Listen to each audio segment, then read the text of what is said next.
ATM వినియోగదారుల దగ్గర డబ్బులు కాజేస్తున్న అంతర్రాష్ట్ర ముద్దాయి సంజయ్ గోరాయ్ అరెస్ట్. వివరాల్లోకి వెళ్తే ఈ మధ్య కాలంలో గాజువాక పోలీస్ స్టేషన్ లో వచ్చిన ఫిర్యాదు మేరకు పోలీసులు ఎంక్వైరీ జరపగా పాత గాజువాక వద్ద ఒక మహిళ ఏటీఎం వద్ద నుంచి రసీదు తీసుకోవడానికి చాలా సార్లు ప్రయత్నించింది. అయినప్పటికీ రసీదు రాకపోవడంతో ఆ సమయంలో ఆమె వెనుక నిలబడి ఉన్న గుర్తు తెలియని వ్యక్తి నేను కూడా మినీ స్టేట్మెంట్ తీసుకోవడానికి వచ్చానని నమ్మపాలికి ఆమె వద్ద ఉన్న ఏటీఎం కార్డును తీసుకొని ఆ సమయంలో వేరొక ఏటీఎం కార్డు ఇచ్చి అక్కడి నుంచి వెళ్లిపోవడం జరిగింది. అయితే సుమారు 20 రోజుల తర్వాత ఏటీఎం నుంచి కేటుగాడు 6 లక్షల రూపాయల మొత్తాన్ని విత్డ్రా చేసి మోసం చేసినట్లు ఆ మహిళ బ్యాంకు వారి సహాయంతో తెలుసుకొని ఈ విషయం పట్ల పోలీసు వారికి ఫిర్యాదు చేసినట్లు విశాఖ క్రైమ్ డీసీపీ వెంకటరత్నం తెలిపారు. ముద్దాయి వెస్ట్ బెంగాల్లో railway platform floor cleaning department లో క్లీనర్ గా జాబ్ చేసినట్లు సమాచారం. చెడు అలవాట్లు, మద్యం, ఆన్లైన్ గ్యాంబ్లింగ్, బెట్టింగ్ కు అలవాటు పడి సులభంగా డబ్బులు సంపాదించాలని దురుద్దేశంతో ఏటీఎంకి వెళ్లి అతను వ్యక్తికి సహాయం చేస్తున్నట్లు నటించి పాస్వర్డ్ తెలుసుకొని ఆపై ఏటీఎం కార్డులు మార్చి దొంగతనం చేసి ఆ ఏటీఎం కార్డు ఉపయోగించి డబ్బులు విత్డ్రా చేసి జల్సా చేసుకునేవాడిగా గుర్తించామన్నారు. 2009 నుంచి ఆంధ్రప్రదేశ్, వెస్ట్ బెంగాల్, ఒరిస్సా, ఇతర రాష్ట్రాల్లో ఇటువంటి నేరాలు చేసినట్లు తెలిసిందని Visakha crime DCP P Venkataratnam తెలిపారు. ఈ కేసుకు సంబంధించి వివరాలు సేకరించి ముద్దాయిని చాకచక్యంగా పట్టుకున్న south sub division crime inspector K Srinivasarao వారి టీం కి క్రైమ్ డీసీపీ అభినందించారు.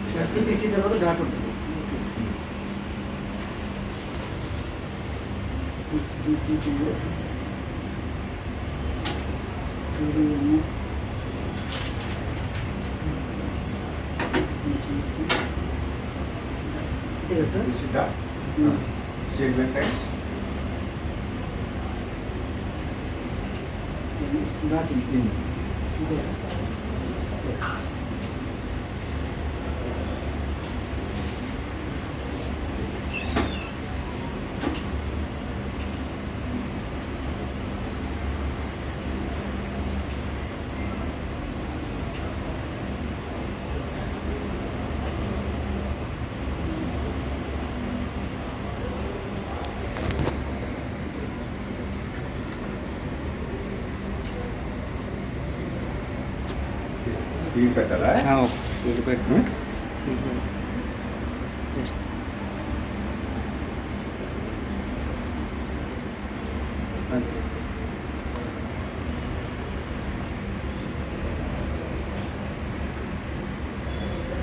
మొత్తం ఫుల్ స్క్రీన్ చేసాను. Thank you sir.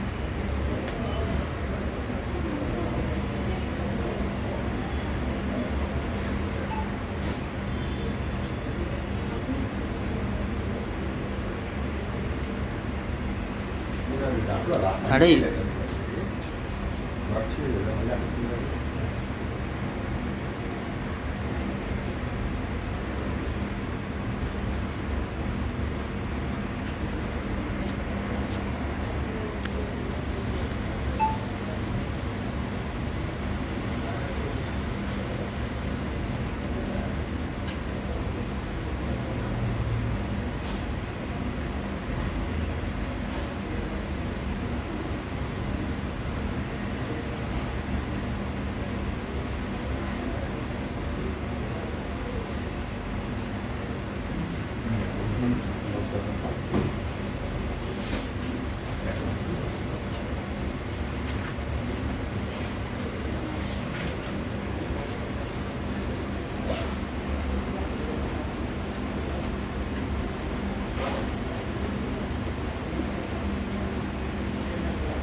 Good morning all of you.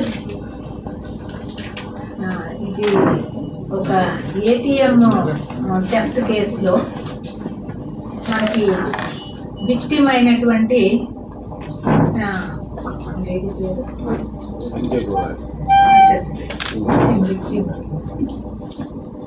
ఫిర్యాదు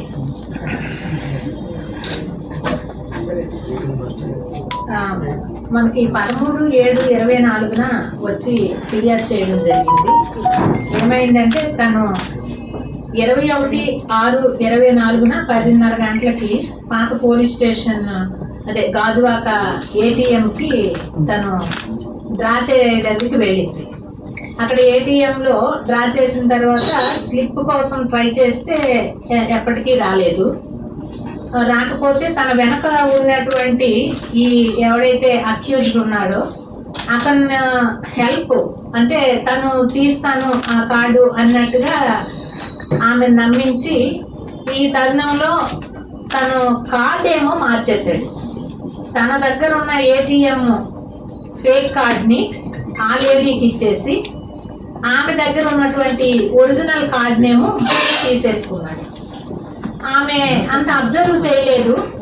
కొద్ది రోజుల తర్వాత తను బ్యాంకుకి వెళ్ళి తన తాలూకా బ్యాలెన్స్ చెక్ చేసుకుంటే తన అకౌంట్ లో ఉండేటటువంటి 6 లక్షల రూపాయలు విత్డ్రాల్ అయినట్టు సో మెనీ టైమ్స్ 10,000 చెప్పున 6 లక్షలు విత్డ్రాల్ అయినట్టు అబ్జర్వ్ చేశారు. బ్యాంక్ వాళ్ళు కూడా చెప్పడం జరిగింది. ఇమీడియట్ గా బ్యాంక్ వాళ్ళకి చెప్పి ఆ అకౌంట్ నేమో ఫ్రీజ్ చేయించడం జరిగింది.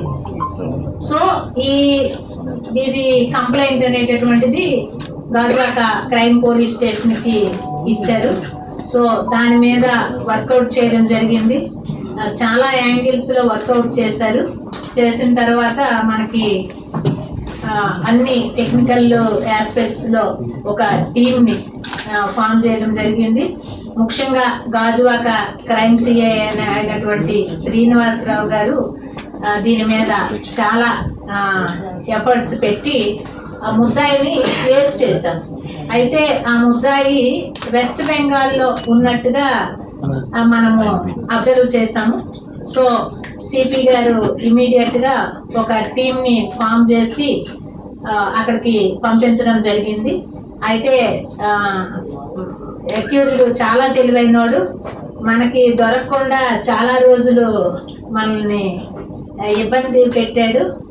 చివరికి నిన్నను ఒరిస్సాలో జర్సీగూడ ఏరియాలో మనము క్యాచ్ చేయడం జరిగింది. నిన్న నైట్ ఇక్కడికి తీసుకొచ్చాము. అరెస్ట్ చూపించి ఈరోజు రిమాండ్కి పెట్టడం జరుగుతుంది. ఇక్కడికి ప్రజెంట్ అయితే 37 years. యాక్చువల్గా వెస్ట్ బెంగాల్లో అతను రైల్వే స్టేషన్లో ఫ్లోర్ క్లీనర్గా చేస్తుంటాడు. Parnasreepalli, Kolkata, West Bengal, airport road address. ఇతనికి 2 భార్యలు. రెండో భార్యకి ఒక అమ్మాయి అంటే అల్లుడు, కూతురు అల్లుడు కూడా ఉన్నారు. ఏవేవైతే అమౌంట్స్ ఈయన ఏటీఎంలో ఇట్లా విక్టిమ్స్ నుండి తీసుకుంటాడో అవంతా కూడా ఆ భార్యలకి పిల్లలకి ఇవ్వడం, చాలా జల్సాలు చేయడం. అసలు ఇంతవరకు చాలా స్టేట్స్ లో చేశాడు, కానీ ఎక్కడ కేసు రిజిస్టర్ అవ్వలేదు. వెస్ట్ బెంగాల్లో చాలా చేశాడు, ఖరగ్పూర్లో చేశాడు, ఒరిస్సాలో చేశాడు, తెలంగాణలో చేశాడు, తమిళనాడు చెన్నైలో చేశాడు, ఆంధ్రప్రదేశ్లో చేశాడు. అయితే మన దగ్గర 4 కేసులు రిజిస్టర్ అయ్యి ఉన్నాయి. 2015లో ఎస్కాట్ లిమిట్స్లో ఒక క్రైమ్ రిజిస్టర్ అయ్యి ఉంది. అలాగే విజయనగరము పార్వతీపురంలో కూడా రీసెంట్గా 2023లో ఒక కేసు రిజిస్టర్ అయ్యి ఉంది. ఇప్పుడు మనం ద్వారకాలో ఒక కేసు రిజిస్టర్ చేశాము ఇంతకు ముందే. అదేవిధంగా గాజువాకలో ఒక కేసు రిజిస్టర్ అయ్యి ఉంది. అయితే మనము టెక్నికల్గా అన్ని ఆస్పెక్ట్స్లో చూస్తే సుమారు 30 ఏరియాస్లో మన దగ్గరే వీడి అఫెన్సెస్ చేశాడు. గాజువాక, అల్లిపురము, దువ్వాడ, ద్వారకా నగరు, దొండపర్తి, పూర్ణ మార్కెట్ ఏరియా, రామనగరు, కంచరపాలెం, ఈ అన్ని ఏరియాల్లో అన్ని ఏటీఎం థెఫ్ట్లే. వీటి టార్గెట్ ఏంటంటే కొంచెం ఏజ్డ్ పీపుల్, ఉమెన్ అయినా మెన్ అయినా చూస్తాడు. వీడు చాలా నీట్ అపీరెన్స్, అంటే ఒక సాఫ్ట్వేర్ ఎంప్లాయీ లా ఉంటాడు. టక్ గిక్కు అన్నీ కనిపిస్తాయి. అంటే ఎవరినైనా హెల్ప్ ఇప్పుడు ముసలి వాళ్ళు వెళ్ళేటప్పుడు వాళ్ళు ఒక్కోసారి పిన్ను మర్చిపోతుంటారు, ఒక్కోసారి కింద పడేస్తుంటారు బై మిస్టేక్. ఆపరేట్ చేయడం కూడా చాలా స్లోగా చేస్తుంటారు. వీడేంటంటే అలాంటి వాళ్ళని అబ్జర్వ్ చేసి ఇమీడియట్ గా వాళ్ళతో పాటే వీడు కూడా ఎంటర్ అయిపోయి వెనక నిల్చొని వాడు కొట్టే పిన్ అబ్జర్వ్ చేసుకొని ఆ పిన్ గుర్తుంచుకుంటాడు. ఇంతలో కార్డు కూడా హెల్ప్ చేస్తాననేటటువంటి మేనర్లో వాళ్ళ కార్డు చేంజ్ చేసేస్తాడు. వీడి దగ్గర చాలా కార్డ్స్ అవైలబుల్గా ఉన్నాయి. అంటే మనం సెల్ ఫోన్ చెక్ చేస్తే ఎన్ని కార్డ్స్ ఉన్నాయంటే ఒక 50 కార్డ్స్, డిఫరెంట్ కార్డ్స్. అంటే వాడు కొన్ని మనము అవుట్డేటెడ్ అయిపోయినటువంటి కార్డ్స్ ని కొంతమంది ఏం చేస్తామంటే డైరెక్ట్ గా ఇట్లా పారేస్తుంటాము, డస్ట్బిన్స్ లో వేసేస్తుంటాము. అలాగే బ్యాంకుల్లో కూడా చాలా వరకు దొరుకుతుంటాయి ఇట్లాంటి కార్డ్స్. సో ఆ కార్డ్స్ అన్ని కూడా కలెక్ట్ చేసుకొని పెట్టుకుంటాడు. చేంజ్ చేయడానికి వీరికి బాగుంటది, ఎక్స్చేంజ్ చేయడానికి. అంటే ఎవరినైనా విక్టిమ్ ని మోసం చేసేటప్పుడు ఆ కార్డుని ఇచ్చేసి వాళ్ళ ఒరిజినల్ కార్డునేమో పాకెట్ లో పెట్టుకుంటాడు. అలాంటి వీడియో కూడా మనకి క్లియర్ గా వచ్చింది, వాడు ఎట్లా చేంజ్ చేస్తాడు అనేది. అవన్నీ కూడా చాలా ఎవిడెన్సెస్ ఆధారంగా చేసుకొని వీడిని పట్టుకోవడం అనేటటువంటిది జరిగింది. ఇక్కడ కూడా అబ్జర్వ్ చేసాము, కాంప్లెక్స్ ఏరియాలో వీడు అసలు చాలా లగ్జూరియస్ హోటల్స్ లో వాడు స్టే చేస్తున్నాడు.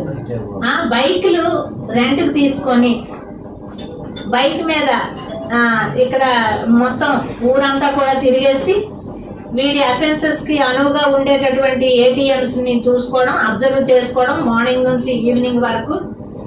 ఎవరైనా ఎప్పుడైనా కొంచెం old age, middle age, women అలాంటి వాళ్ళు కొంచెం అంటే యంగ్స్టర్స్ ని వీడేమి మోసం చేయలేడు. అట్లాంటి వాళ్ళని టార్గెట్ గా పెట్టుకొని అఫెన్సెస్ చేయడము చేశాడు. మేము మొత్తం లిస్ట్ అంతా తీసాము. ఇప్పటికీ మన విశాఖపట్నం సంబంధించి ఒక 29 ప్లేసెస్ లో చేసినట్టు ఉన్నాయి. అంటే కొంచెం కొంచెం ఒక 3,000, 4,000, 2,000, 1,000 అలాంటివన్నీ కూడా కొంతమంది కేసు ఏమి పెడతాము, కంప్లైంట్ ఏం చేస్తాము అనే రకంగా ఊరుకుంటా అన్నారు. కానీ ఇన్ని ప్లేసెస్ లో చేసినట్టయితే ఆధారాలు అయితే లభించాయి. సో దీనికి కావాల్సిన టెక్నికల్ ఎవిడెన్స్ అవన్నీ తీసుకుంటాము. ఇంకా ఏమున్నాయి అన్నది కూడా చెక్ చేయాల్సి ఉన్నది. మెయిన్ గా వీడు చెడు అలవాట్లకి, వ్యసనాలకి లోనయ్యి మద్యం సేవించడము అండ్ బెట్టింగ్, ఆన్లైన్ గేమింగ్ ఇలాంటి యాక్టివిటీస్ లో ఎక్కువగా పార్టిసిపేట్ చేయడము. అంటే ఈజీగా మనీ వచ్చేయాలి అనేటటువంటిది నౌవేడేస్ ప్రతి ఒక్కరి అంబిషన్. మరి దాన్ని రీచ్ అవ్వాలి అని అంటే సో మెనీ ఫ్రాడ్స్ చేస్తే గానీ అట్లాంటి పొజిషన్కి ఎవరు వెళ్ళలేరు. ఒక డేలోనో 1 month లోనో కోటీశ్వర్లు అయిపోవడం అసాధ్యము. సో ఇట్లాంటి అఫెండర్స్ చాలా ఎక్కువగా అవుతున్నారు. చాలా అలర్ట్ గా ఉండాలి అందరూ కూడా, ఆల్ ఓవర్ ఇండియా.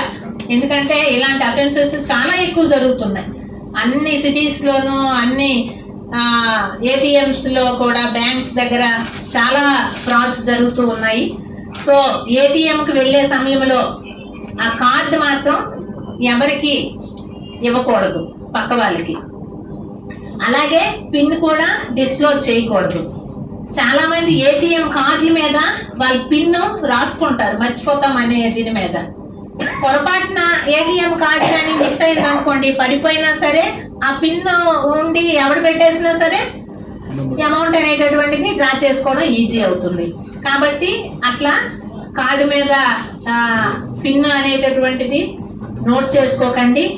అలాగే ఎవరిని నమ్మొద్దు. ఎవరైనా ATM లోకి ఒక వ్యక్తే ఉండాలి, బయటే రిమైనింగ్ పర్సన్స్ అనేది ఉండడం అనేటటువంటిది ప్రతి ఒక్కరూ ఎన్ష్యూర్ చేసుకోవాలి. అలాగే డిపాజిట్ ATM లో డబ్బులు డిపాజిట్ మిషన్ లో ట్రాన్స్ఫర్ చేసేటప్పుడు వేరే వారికి డబ్బులు ఇవ్వకూడదు. వాళ్ళు వేసామనే అంటారు కానీ అది జరగని విషయము. ఇట్లాంటి ఫ్రాడ్స్ అన్నిటికీ కూడా మీరందరూ కూడా దూరంగా ఉండాలి. యూత్ కి చెప్పేది ఏంటంటే పేరెంట్స్ ని పంపించేవద్దు, ముసలి వాళ్ళని ATMs లో డ్రా చేయమని చెప్పి. ఒకవేళ వెళ్ళినా సరే ముసలి వాళ్ళు కొన్ని జాగ్రత్తలు వహించండి. ఎవరికి కార్డు మాత్రం ఇవ్వకూడదు, అలాగే వాళ్ళ పిన్ నెంబరు చెప్పకూడదు. ఎవరైనా మోసం చేసే విధానంగా చాలా మంది మోసం చేసే వాళ్ళే ఉంటారు, కొంచెం అలర్ట్ గా ఉండండి. Thank you. మెసేజ్ అంటే కంపల్సరీ వస్తుంది. అంటే 6 lakhs రూపీస్ విత్డ్రా అంటే డిఫరెంట్ టైమ్స్ లో 6 lakhs విత్డ్రా చేసే వరకు వాళ్ళు ఎందుకు అరెస్ట్ అవ్వలేదు అంటారు? ఆమెది ఈ కేసులో అయితే కొంచెం ఏజ్డ్ పర్సన్. యాక్చువల్ గా ఆ అమౌంట్ కొడుకు చనిపోతే సమ్ కాంపెన్సేషన్ వస్తాయి కదా, ఆ రకంగా వచ్చినటువంటి అమౌంట్ ఆ అకౌంట్ లో ఉంది. తన ఫోన్ కూడా కీప్యాడ్ ఫోన్. తను అంతగా అబ్జర్వ్ చేసుకోలేదు. మెసేజ్లు రాగానే చదివే స్టేజ్ అంటే కొంతమంది ఉండరు కదా అలర్ట్ అవ్వడానికి. అందుకే వీటి టార్గెట్ కూడా ముసలి వాళ్ళనే టార్గెట్ చేసుకొని మరీ చేస్తున్నాడు. ఆల్మోస్ట్ మధ్యలో 20 days గ్యాప్ ఉంది మేడం. కార్డ్ చేంజ్ అయిన తర్వాత కంప్లైంట్ ఇచ్చే వరకు 20 days. మళ్ళీ తను బ్యాంక్కి వెళ్ళి అమౌంట్ ఎంత ఉన్నది, బ్యాలెన్స్ ఎంత ఉంది అడిగేటంత వరకు తనకు తెలియదు. యాక్చువల్ గా మెసేజెస్ అయితే వస్తున్నాయి, బట్ ఆమె చూసుకోలేదు ఆ మెసేజెస్. మొత్తము 7,65,100గా మేము ప్రస్తుతానికి గుర్తించామండి. అంత ఈ 29 కేసులు అంటే కొన్ని మాకు అసలు కంప్లైంట్లే రాలేదు.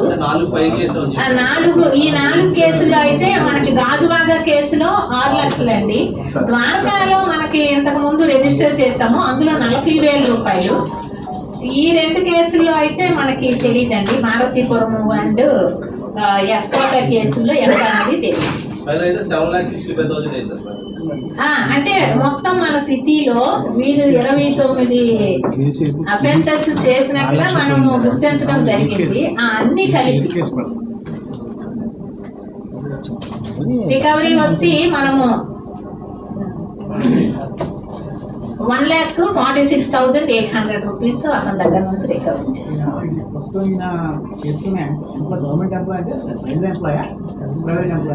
ప్రైవేట్ క్లీనింగ్, ఫ్లోర్ క్లీనింగ్ అట్లా. మేడం, ఈ డోర్ లాక్ హౌసెస్ మీద అటాక్స్ అవుతున్నాయి వరుసగా మనకి సిటీలో కూడా 2 days నుంచి జరుగుతున్నాయి. అంటే మనకి LHS ఉంది, లాక్డ్ హౌసింగ్ సిస్టమ్ ఉంది, వినియోగించుకోవట్లేదు అంటారా? ఏమంటారు? పబ్లిక్ అయితే అవేర్నెస్ క్రియేట్ చేస్తున్నాము. అలాగే LHMS యాప్ ని డౌన్లోడ్ చేసుకొని